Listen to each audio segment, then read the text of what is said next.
Hi, my name is James Takala. This is my 1989 Civic hatchback. So I acquired this car about 2 years ago, actually on a trade. I had a 1985 Honda Rebel motorcycle at the time, and I was looking to sell it because I never rode it. It was a small bike, and I couldn't really do anything for it. Like, no one would give me money for it, so I came across this Civic posted for sale. At the time, it had a blown D-series motor, it had a chopped wiring harness, and it had been sitting in someone's driveway for probably about 2 years, and I hadn't moved. So I threw it out there like, hey, would you like to trade straight up? I have this motorcycle, it runs and drives, and I like your Civic. And what I knew about it was that it was rust-free. I'd owned a few of these in the past, and seeing that it had rust-free quarter panels kind of was like a done deal. I didn't care what the rest of it looked like. It was rust-free, and that's all I needed to know. I'm currently riding on some work-equipped Evoque 3 replicas, and those are wrapped in a Kumo Exta AST tire 205/50 R15, which is about as wide a tire as you can fit on these without fitment issues. It's lowered about 2 inches all around on function form Type 1 coilovers and features a disc brake conversion out of a DA Integra all the way around, which gives you about as much stopping power as you could hope for in one of these Civics. So the interior of this car is actually pieced together out of at least 6 different cars from all over the state of Iowa and Wisconsin.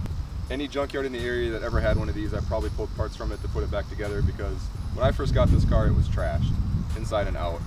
One of the key features of the interior that I love the most is the CRX dash that I swapped into, along with the cluster for a tachometer. So for a motor, I have a Gen 2 JDM B16A. It's featuring all Civic Type R internals, so I have CTR pistons giving about 12-to-1 compression, Type R cams. It's mated to a cable B16 tranny featuring an LSD, a DA Integra LS 5th gear. It has all your standard bolt-ons, skunk tube intake, bigger throttle body, headers, exhaust. It's pretty much maxed out as an all-motor build.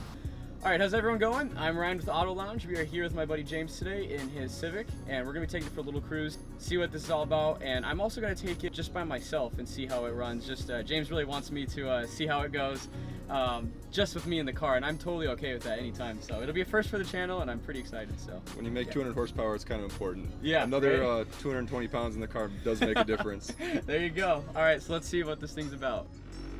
All right, so we are in the hatch, about to get on some actual roads. And after just testing this in a little parking lot, getting the feel for it, it's already pretty fun to drive. The clutch is very light, very easy to drive. And the shifter, it's a short throw, which the Hondas I've driven have not had short throws, so this is different for me. I can see what you mean when you mean there's a lot of feedback, or when you say there's a lot of feedback and stuff. I can really feel that. Yeah, you got the solid linkage, cable clutch. Everything's mechanical, so it's all direct feel. I've been told it weighs, what, 2,000 what pound? A little over 2,000. I think it's like just under 2,100. Okay.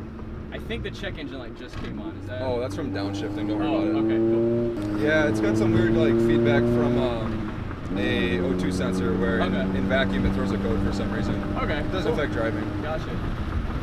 There's fifth. There we go. Fifth's a little. It's out there. A little out there. You got to fish for it. Do you autocross this? Do you do anything? What'd you build this for, basically? I built this car to be a suitable, reliable daily driver that can handle a good beating, can handle some good spirited driving, but also be comfortable enough to just drive every day. Lower Civics do ride pretty rough. It's small. You feel bumps, but I don't know. I beat on it pretty hard when I drive it, and it seems to take it pretty well. I've heard Hondas can take a... It loves to rev. Okay. Like, you can shift at like 8-9 grand, and it loves it. Really? Provided the clutch is in. Even second? Yep. Yeah, give her.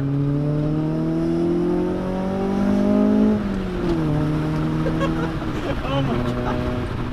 Oh my god. It feels like a go-kart. God damn. Like, that was like 50. I had to really pay attention to the road.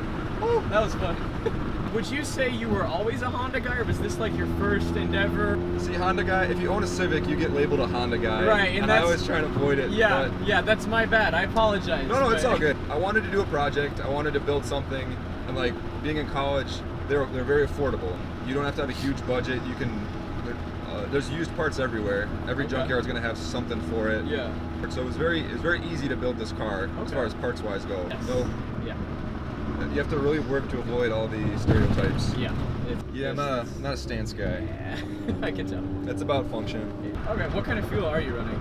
It's tuned on 93. Okay. And so do you have Honda? Is that for this car as well? No. Or? So Honda is a pretty expensive system. Okay. It would be a little bit wasted on this build. It's not quite necessary, just based on power and the complication of the build. I got you. So it's currently running a chipped P28 running chrome. I'll see you in a bit. All right. So I have just dropped James off, and I'm gonna be doing a solo run here. He has instructed me to have fun. He says as long as I'm not bouncing off the rev limiter, it won't hurt it. So we're gonna do a little second gear pull and see what this thing can do. I'm gonna hold it at 30 in second. Here we go.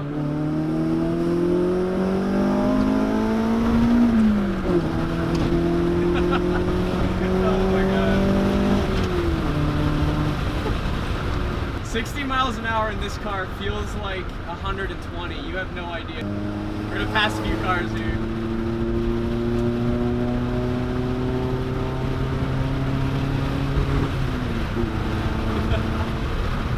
I usually drive with one hand on the steering wheel. It actually does torque steer just a bit to the point where you need to have both hands on the wheel, and the steering is a little shaky. The second gear pull, it torques here pretty hard into the right lane, so I definitely had to hold on to it.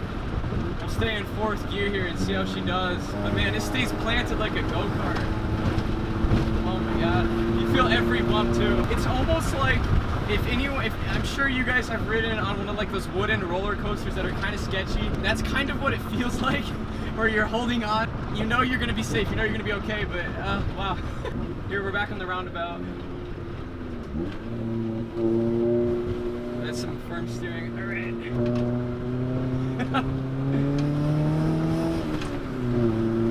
All right, so here we are on South State Avenue.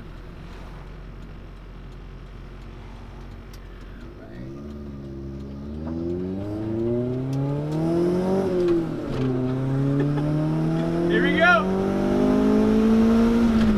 8 grand, that was 8 grand. All right.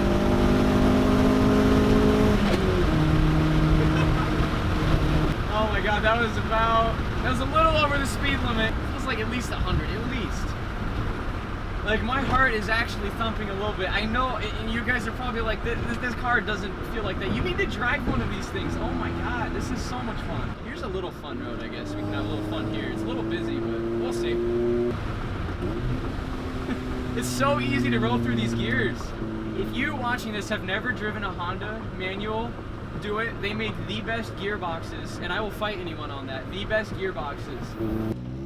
Go back on some of this here. Foot to the floor.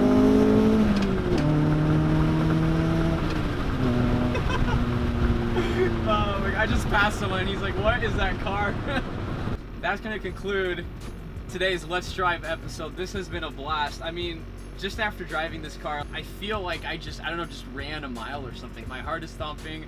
It's just pure adrenaline in this car. Never driven a Honda like this ever. I see why people like these cars. And with that, thanks for watching, guys. Consider subscribing for more. I'm gonna be putting more of these Let's Drive series out. Just driving some fun cars around my hometown. I'm not a car reviewer. I am just a car enthusiast, and this is my take on these fun cars. So with that, thanks, consider subscribing, and I'll see you next time.